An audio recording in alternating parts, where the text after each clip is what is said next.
Senators Sinema and Joe Manchin are so captured by corporate interests and their own financial motives, to be honest with you, that they haven't even felt the need to offer any specificity in regard to the budget reconciliation bill and why they're against it.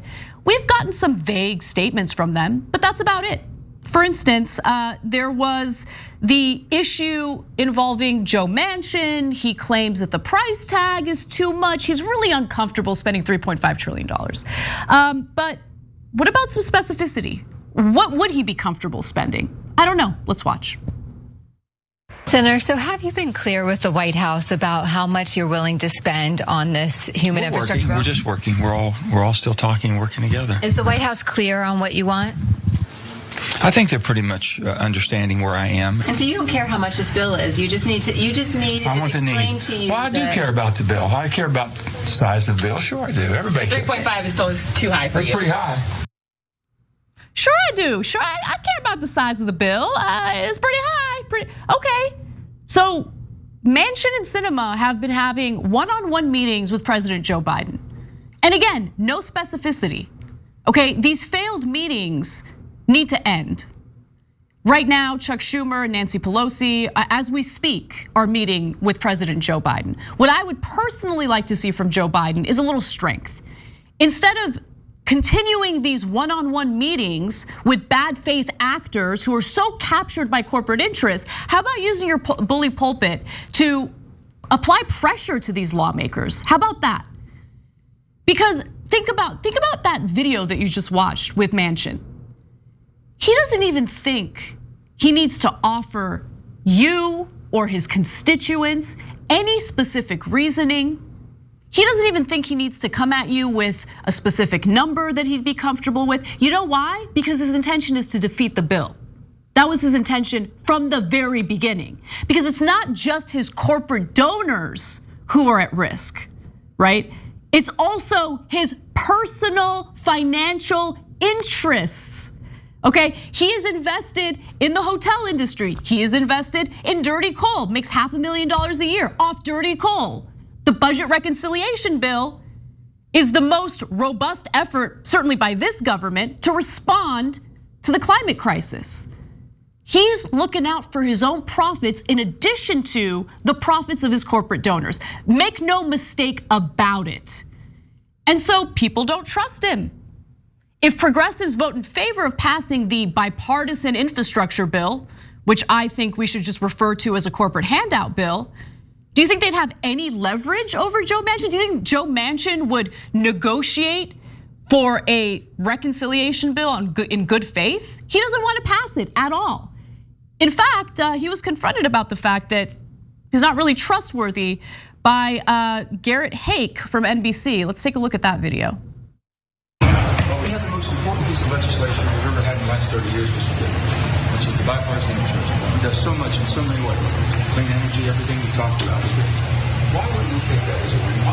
And move on and negotiate in good faith? Progressives don't trust you, sir. They don't trust you that you're going to be with them on the reconciliation bill. I trust that they'll negotiate in good faith, so I trust them to negotiate in good faith. We're just in a different position. That's all. And you have to work through that. That's negotiation. If you don't want to sit down and negotiate, it's my way or the highway. That's up to them. No, they don't trust him, and they shouldn't trust him. And I'm actually very pleased to know that progressive lawmakers don't trust Manchin. And I'll tell you why AOC specifically doesn't trust Manchin in just a minute. But first, a little more regarding the wishy-washiness coming from the likes of Manchin and Sinema in the Senate. Neither Manchin nor Sinema were willing to provide Biden with specific objections to the reconciliation proposal, which would invest up to $3.5 trillion over the next decade in climate action, childcare, housing, and other Democratic priorities.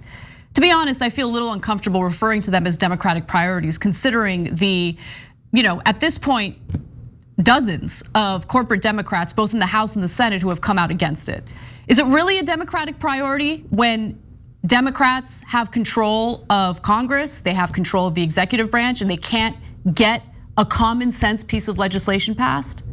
Let me give you more. During a private meeting with the president, Sinema made clear she's still not on board with the party's $3.5 trillion social spending plan and is hesitant to engage on some specifics until the bipartisan infrastructure package passes the House. So I don't know. I mean, maybe spend a little less time focusing on what your outfit is and a little more time reflecting on what it is about the reconciliation package that you would like to change. But the fact of the matter is she doesn't care for the reconciliation package because she's paid by corporate donors not to care. She was at a fundraiser with corporate interests just last night. Okay, 45 minutes, business community shows up, writes her a check, and they'll be on their way. That's what she's concerned about. She's not worried about carrying out the best interests of her constituents who overwhelmingly support the budget reconciliation bill. Doesn't care about that at all. Sinema has problems with both the price tag and some of the tax increases. Gee, I wonder why. Devised to pay for it. After returning from his White House meeting, Manchin said that he did not give Biden a top line number and made no commitments from my standpoint. So honestly, Biden needs to stop wasting his time. If he genuinely wants to get that budget reconciliation bill passed, it's time to play hardball. I haven't seen hardball from him. AOC was asked by Garrett Hake of NBC News today as well, what would you like to see from Joe Biden? And her answer was correct. I would like to see Joe Biden apply pressure. I'm paraphrasing what she said, but essentially use your bully pulpit to apply pressure. These closed door meetings, these closed door talks, they're going nowhere. They're going nowhere. They won't even give Biden a number that they're comfortable with because they don't plan on passing it. They don't plan on voting in favor of it. They think that they can bully the progressives in the House to just pass the bipartisan corporate handout bill. And progressives are saying no. So there is some likelihood that we don't get either piece of legislation. We don't get the bipartisan bill and we don't get the reconciliation bill. But to be honest with you, the worst case scenario would be to pass the bipartisan infrastructure bill, giving corporations the handouts that they desperately want, while failing to pass the reconciliation bill. So progressives really do need to hold their ground. Now, Ryan Grimm also shared this piece of information with us. MoveOn surveyed 300,000 of its Arizona members, and 89% said they'd be less likely to support her if she keeps up the obstruction of Biden's agenda. That's Kyrsten Sinema, okay? Her own constituents are so in favor of the budget reconciliation bill that they're committed to defeating her when she's up for re-election in several years, unfortunately. Now, when the nonpartisan, nonprofit Work Money surveyed more than 50,000 of its 2 million members nationwide, it found that 81% of respondents said they supported the reconciliation bill.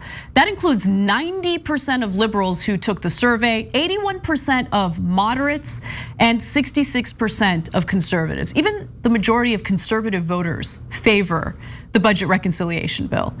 And then you go to states like West Virginia, where we kept hearing over and over again, well, poor Joe Manchin. I mean, he's in a red state, what could he do? Well, turns out West Virginians want to pass this bill. According to the survey, 80% of more than 800 people surveyed in West Virginia believe Manchin should vote to pass the bill. That includes 77% of conservatives who responded to the survey. So again, what's really at play here?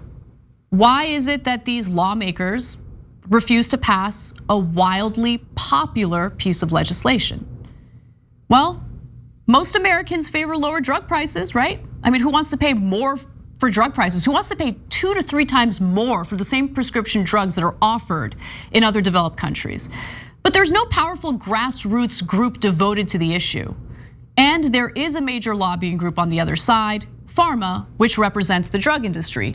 It has helped persuade a few Democrats to oppose a reduction in drug prices, including, by the way, Kyrsten Sinema, who ran on lowering drug prices, who ran on increasing the federal minimum wage. But then there was a shift, there was a change in her politics. So what happened? Could it be that corporate interests are at play? Could it be that Kyrsten Sinema is listening to her corporate donors far more than she's listening to her own constituents? Another example of interest group politics are tax increases on wealthy on the wealthy and corporations. Tax rates on the affluent are near their lowest levels in decades. To keep them there, groups representing the interests of the wealthy have enlisted some of the most effective lobbyists in Washington, former members of Congress. Oh, it's so sweet, right? Nothing better than taking advice and money from failed members of Congress, people who got voted out of their positions of power. Great job, Sinema, listening to these goons who failed. They're failures, but they're making a lot of money working as failures, as lobbyists, right? So these lobbyists, by the way, let's name them, including Heidi Heitkamp of North Dakota, and a former North Dakota senator, and Nick Rahal, a former West Virginia congressman. They've been trying to persuade other Democrats to water down or remove the tax increases altogether. One of our members made a great point. This is from Jay Hufford, who says the reconciliation bill should also please most, but not all, of big business.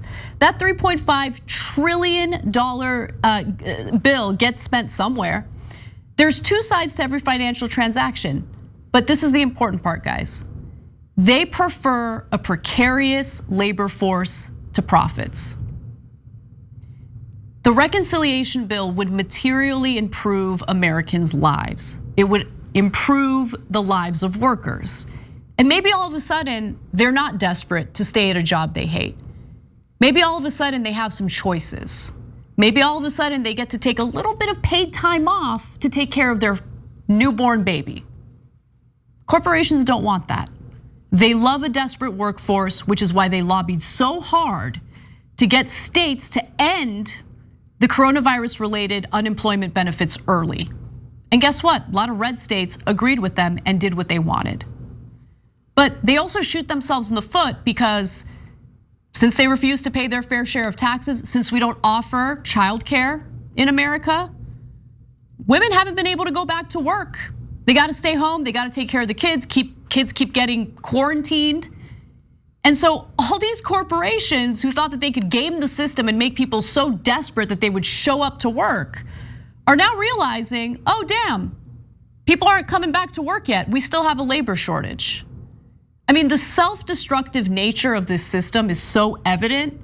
And think about how sick it is that these companies are fighting so hard to keep workers desperate. That's what this is really about.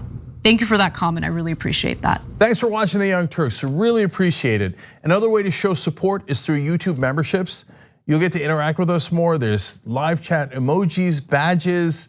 You've got emojis of me, Anna, John, JR. So those are super fun. But you also get playback of our exclusive member-only shows and specials right after they air. So all of that, all you gotta do is click that join button right underneath the video. Thank you.